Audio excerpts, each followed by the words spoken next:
Everyone, Jharkhand affairs में आपका स्वागत है। झारखंड अफेयर्स में अपडेटेड वीडियो लेकर के आए हैं। जिस किसी ने भी चैनल को सब्सक्राइब नहीं किया है, जल्द से जल्द सब्सक्राइब कर ले। ये वीडियो है जेपीएससी असिस्टेंट इंजीनियर को लेकर के।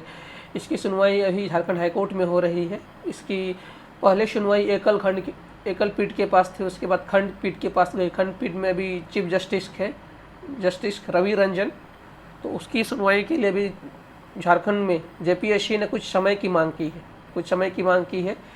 इसकी थोड़ा सा इस केस को सुनने के लिए पहले आदेश दिया गया था कि मतलब डॉक्टर रवि रंजन में इसकी अब अगली सुनवाई की तारीख दी गई है 8 सितंबर को।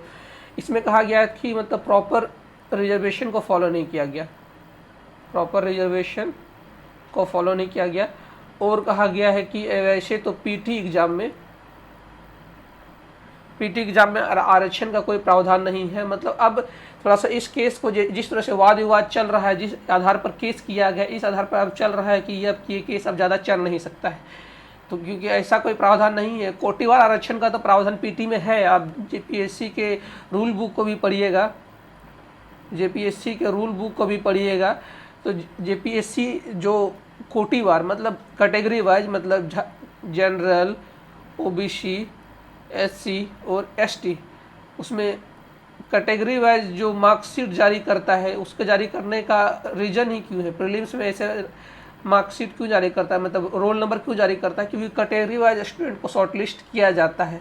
तो आपका ये कहना कि जेपीएससी में पीटी का आरक्षण का प्रावधान नहीं है, तो ये बेबुनियाद है। इसको नहीं, इस तरह से ये नहीं कहा जा सकता कि कोटिवार आरक्षण का प्रावधान डेफिनेटली है, जेपीएससी का रूल बुक में भी है, और उसमें वो खुद अपने आधार पर अगर रूल बुक में उन्होंने दिया हुआ है तो उसमें बदलाव भी कर सकता है। तो इसी आधार पर बस इसमें दिक्कत हल्का सा ये हो गया है कि जो कैंडिडेट कट ऑफ मार्क्स है, मतलब जनरल के कट ऑफ मार्क्स से भी मार्क्स जिन्होंने एसटी कैटेगरी में भी था, उसने जनरल के कट ऑफ मार्क्स में इक्वल लाए थे, उनको यहाँ से ट्रांसफ़र करके यहाँ लेकर के ला दिया गया था। बस पॉइंट ऑफ कॉन्फ्लिक्ट बस इसी में हो सकता है, और उसके अलावा कहीं और नहीं हो सकता। जैसे एसटी और वैसे कैंडिडेट जिन्होंने जनरल के इक्वल कट ऑफ लाया था, उसको यहाँ से हटा करके जनरल कैटेगरी में रखा गया था।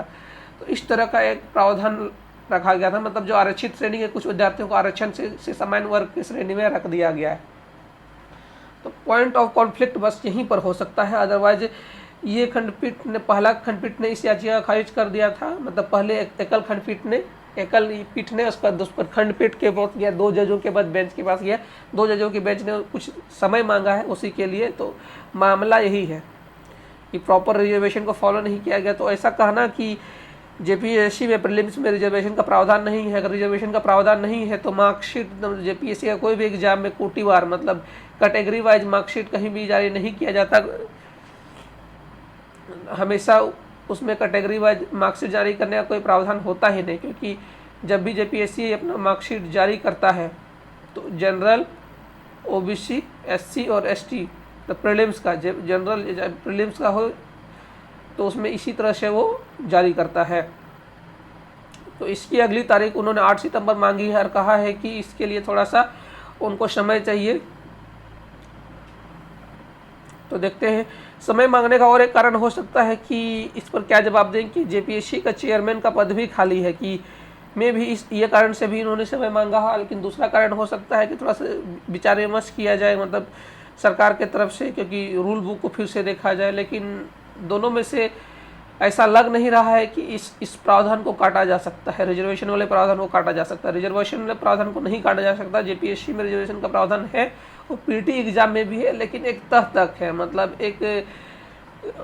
एक कंडीशन के आधार पर रिजर्वेशन दिया जाएगा। मतलब ऐसा नहीं है कि एक होता है रिजर्वेशन विदाउट कंडीशन, एक होता है रिजर्वेशन विद कंडीशन। रिजर्वेशन में भी उनको एक कंडीशन के साथ रिजर्वेशन दिया गया है कि मतलब जो कट ऑफ मार्क्स को पार करेंगे रिजर्वेशन, उसी तरह को उन्हीं को, मतलब क्रीमी लेयर में रिजर्वेशन दिया जाएगा। आप उस तरह से समझना चाहते हैं कि मतलब ऐसा नहीं कि किसी को भी रिजर्वेशन दे दिया जाएगा। मतलब एग्जाम में एक क्रीमी लेयर को रिजर्वेशन का प्रावधान है। इस तरह से आप समझ सकते हैं कि जो एक प्रॉपर कंडीशन को पार करते हैं, उस तरह से मतलब बोलते हैं ना कि कैटेगरी वाइज में जो क्रीमी लेयर है उनको रिजर्व किया जा रहा है। इस तरह से का प्रावधान आप समझ सकते हैं। तो यही जेपीएससी ने कुछ एक्स्ट्रा समय मांगा है। अगला प्रावधान 8 सितंबर को है। तो आप उम्मीद कीजिए कि उसके बाद ही जो कुछ भी होगा, जब तक इसका फैसला नहीं होगा तब तक जेपीएससी असिस्टेंट इंजीनियर के इंटरव्यू का भी कुछ नहीं कहा जा सकता, जब तक जेपीएससी के चेयरमैन की भी नियुक्ति नहीं होती तब तक इसका अभी कुछ नहीं कहा जा सकता, जब तक दोनों एक दूसरे से जुड़े हुए ही हैं। तो आपकी क्या राय है कमेंट सेक्शन में दिया। इस वीडियो को देखने के लिए आपका बहुत बहुत धन्यवाद।